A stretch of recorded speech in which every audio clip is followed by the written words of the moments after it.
కాంగ్రెస్ నేతల కుట్ర లేదమ్మా. కాంగ్రెస్ పార్టీలో ఉన్నటువంటి ఒకరిద్దరు అగ్రవర్ణాల ఆలోచన ఉంది అంతే. అది కుట్ర అనుకోను, వాళ్ళ ఆలోచన. నెక్స్ట్ తిరుమల మల్లన్న గారి కార్యాచరణ ఏంటి? సో బీసీ ఉద్యమాన్ని బలోపేతం చేయడం, బీసీలలో చైతన్యం తీసుకురావడం, తెలంగాణ రాష్ట్రంలో బీసీలను అధికారంలోకి తీసుకురావడం. కాంగ్రెస్ నేతలు ఏమంటున్నారంటే నోటీస్ ఇచ్చినాక కూడా తిరుమల మల్లన్న రెస్పాండ్ కాలేనందుకే తను సస్పెండ్ అయినారని అంటున్నారు. అదెంతవరకు మరి కావాలా నోటీస్ అంటే? ఇప్పుడు ఆ నోటీస్ కోసం ఇక నేను ఫ్రేమే కట్టుకొచ్చి పెడితే ఆ ఫ్రేమ్ ఎటు బాయ్ సస్పెన్షన్ లెటర్ ఫ్రేమ్ కట్టి పెట్టినా రేపు ఆ సస్పెన్షన్ లెటర్ ఫ్రేమే మీ పని చేస్తుంది. ఎందుకు చెప్తా ఉన్నామంటే మేము, సో ఎందుకంటే 125 సంవత్సరాల చరిత్ర కలిగిన కాంగ్రెస్ పార్టీలో అసలు చిన్నారెడ్డికి ఏ అర్హత లేనటువంటి చిన్నారెడ్డికి అసలు కొత్త పిసిసి చీఫ్ రాగానే కమిటీలన్నీ రద్దయితాయి. అసలు ఆయనకు అధికారం లేదు ఫస్ట్ ఆఫ్ ఆల్.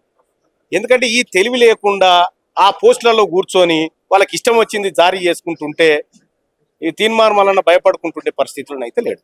సర్వే పేపర్లు కరెక్ట్ తీసుకొని వస్తే కరెక్ట్ మా ముందు ఆధారాలు నిజబెడితే మేము కరెక్ట్ ఏదో ఒకటి చెప్తుండే అని కొంతమంది కాంగ్రెస్ నాయకులు అన్నారు. నేను అవే తీసుకురమ్మంటున్నా. సర్వే పేపర్లు ఇప్పటి రాష్ట్ర ప్రభుత్వానికి చెప్తా ఉన్నా, మీ దగ్గర ఉన్న లెక్క మీరు ఆన్లైన్ లో పెడతారా లేకపోతే గ్రామ పంచాయతీ నోటీసుల దగ్గర అంటు పెడతారా? అంటు పెట్టండి, ఆ తర్వాత పక్కగా లెక్క